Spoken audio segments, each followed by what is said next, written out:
প্ৰাপ্য এইখিনি আমি পোৱা নাই। আজি 2008 পৰা কৰি আছোঁ আমি। তাৰপিছত একেখন টেবুলত আমি কাম কৰি যিবিলাক নতুন ছোৱালী বা যিবিলাক ৰেগুলাৰ ছোৱালী তেওঁলোকে বেছি বেছি বেতন পাই আছে। আমাক লাগে সম কামৰ কাৰণে সম দৰমহা, যেনেকুৱা equal work equal pay'. Equal pay, equal work. Equal pay, equal work. Equal pay, equal work. Equal pay, equal work. NHM Commerce. NHM Commerce Economy.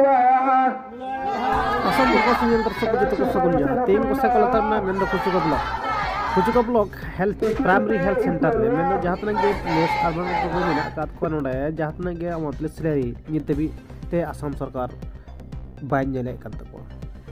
Nonda lay likate bangma mi table re kami hor ke mi ko dhir mi ko kom ko nyame kana ar onkate ako ghar songsar bang chalak kan khatir te mi andor ko laka wada mendo equal pay equal work ya men kate mi andor ko laka wada Kucuka Primary Health Center. NHM কৰ্মচাৰী সন্থাৰ যি 3 দিনীয়া কৰ্মবিৰতি কাৰ্যসূচী আছে, আজি প্ৰথম দিন। এই কাৰ্যসূচী আমাৰ ল'ব লগা প্ৰথম কাৰণ হ'ল ইয়াৰ আগতে আমি সচলত ধৰ্ণা কাৰ্যসূচী লৈছিলোঁ। আমাৰ অসম চৰকাৰৰ কোনো এজন বিষয়া ফালৰ পৰা কোনো ধৰণৰ আমি অসম চৰকাৰৰ কোনো সহায় নোপোৱা কাৰণে এই আমি 3 দিনীয়া কৰ্মবিৰতিটো ল'ব লগা বাধ্য হ'লোঁ।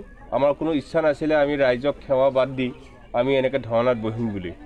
তথাপিতো আমাৰ চৰকাৰৰ গুৰুত্বহীনতাৰ বাবে আমি এই 3 দিনীয়া কাৰ্যসূচী আজি আমি হাতত ল'ব লগা হৈছে। জৰুৰীকালীন সেৱা মানে ধৰা এতিয়া যিখিনি আমাৰ যি তেনেকৈ ধৰা ইমাৰ্জেঞ্চি সময়ত যি ডক্টৰ থাকিব লাগে, যেনেকৈ আজি আমাৰ কচুকা CHCত ইমাৰ্জেঞ্চি ডেলিভাৰীত আমাৰ NHMৰ ডক্টৰ এজন আছে।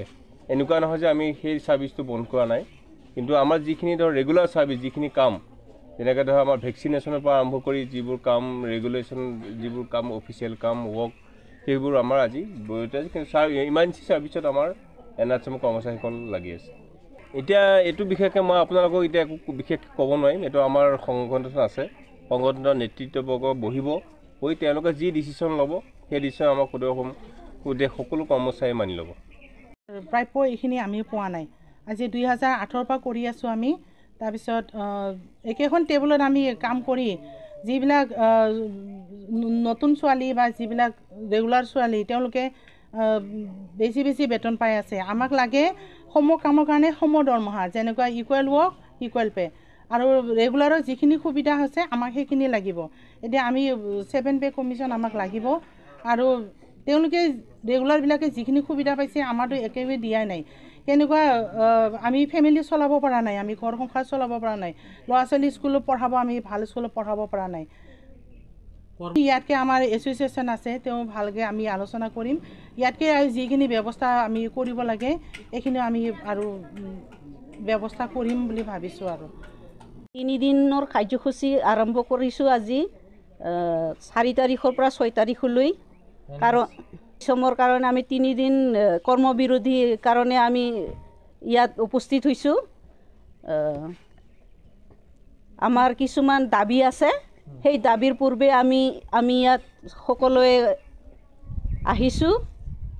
আমাৰ যাতে চৰকাৰৰ পৰা আমি বিশেষ অনুৰোধ কৰিছোঁ যাতে আমি ৰেগুলাৰ চাকৰিসকলৰ যেনেকুৱা কি কয় সুবিধা দিছে বা তেওঁলোকৰ দৰমহা যেনেকুৱা আছে, যাতে আমাৰ NHM কৰ্মীসকলৰ যাতে তেনেকুৱাই সা সুবিধা পায় আৰু তেনেকুৱাই স্কেলটো সমানে পাওঁ, তাৰ কাৰণে আমি বিশেষ অনুৰোধ কৰিছোঁ চৰকাৰক।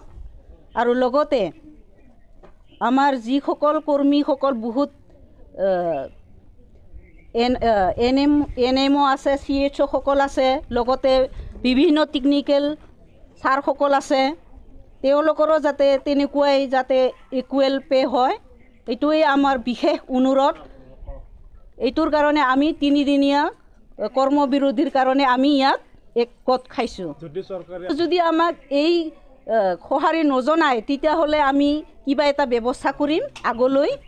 পৰৱৰ্তী সময়ত আমি আকৌ আগুৱাই যাম যে আমি এনেকুৱাই